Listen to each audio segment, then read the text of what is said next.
Alrighty, well, I guess I hit the wrong button to start re-recording. So this will be a part one and a part two. So if you missed part one, please go view part one. We are now on part two. Anyway, as I was mentioning earlier, I had to plug in my laptop here. I think it came undone the other day when the power was out. So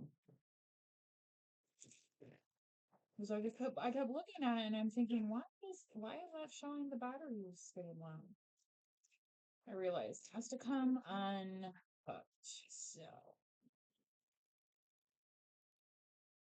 here we are.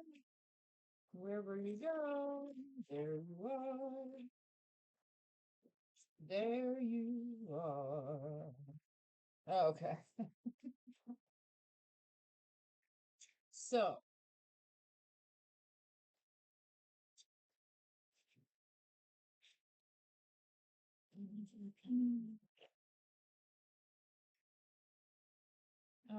Queen of Cups.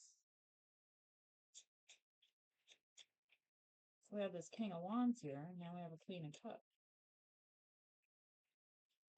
Seven of Wands.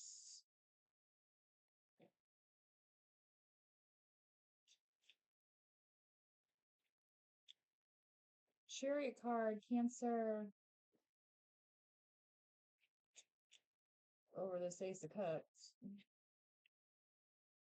Ten of Pentacles. Wow. No wonder you're so busy.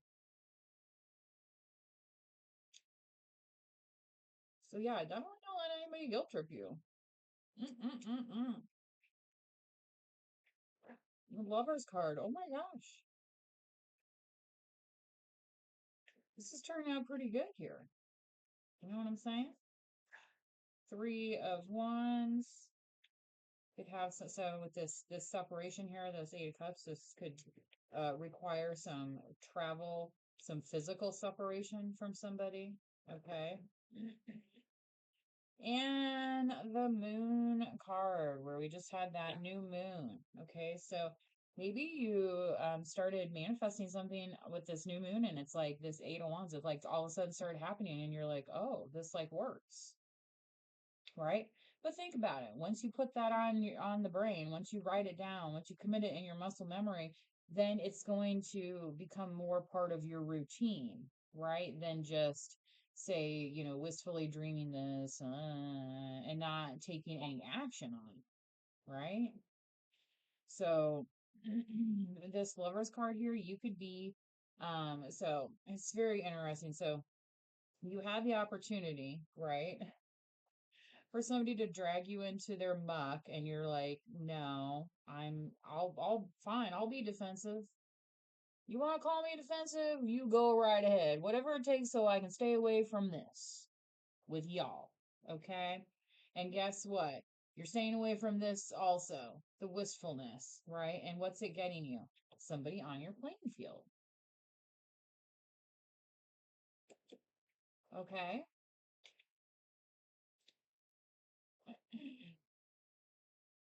I mean, I know I talk about my, dating life on here from time to time. Some people are probably like, geez, how many people have you gone out with? But some of these are the same people, obviously, that I'm talking about.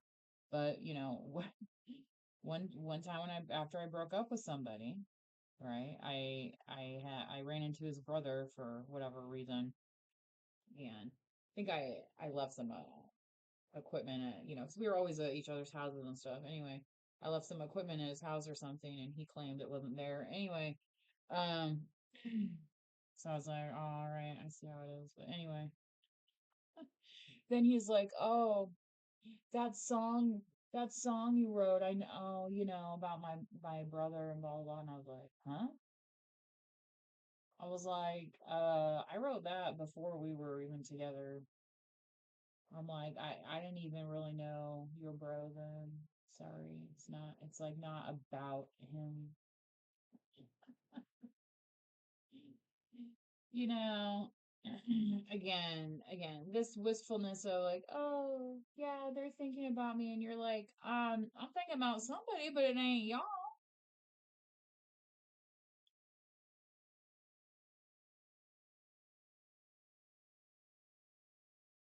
Just because somebody stood up in the audience at The Price is Right didn't mean that they called their name to come down and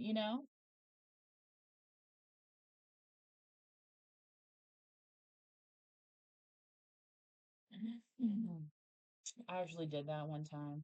I was in college and it was one of these, events like at the student center or whatever. It was like a hypnotist or whatever. And I thought, oh man, I really want them to try and hypnotize me. Right.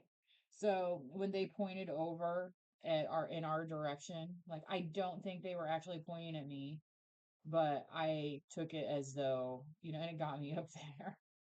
Which I didn't really feel like he was hypnotizing me anyway, so yeah, They say that you have to want to be able to be hypnotized. I don't know. Personally, I was kind of like, anyway.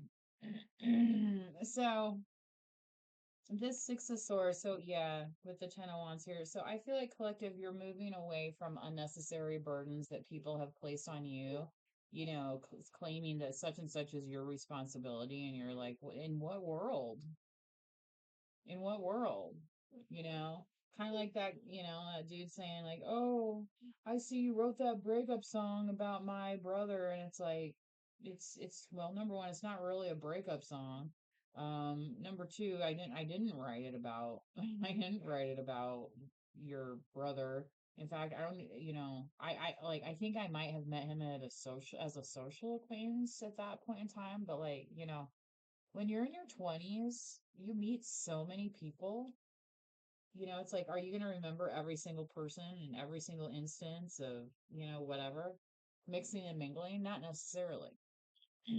So, you know what I mean? It's like, if that makes them feel special, I guess, fine, but don't, don't think that that actually means what they want it to mean. That's just, it's a fantasy. They're living in this fantasy, right? Where the lover's card understands that there's hard work to make things happen. It's not just like, oh, this person's going to show up in my life's just going to magically, they think five of wands is going to disappear. They think magically, right?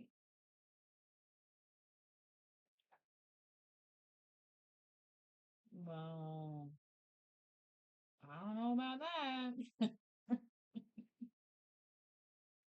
You know what I mean? Where it's that kind of thing. So all right. That is all I have for this part two. Okay. Again, Queen of Cups, Chariot card, Lovers, and Moon, all strong with the water energy. And then you have Gemini as well here. So until next time, please do manifest wisely. Bye bye.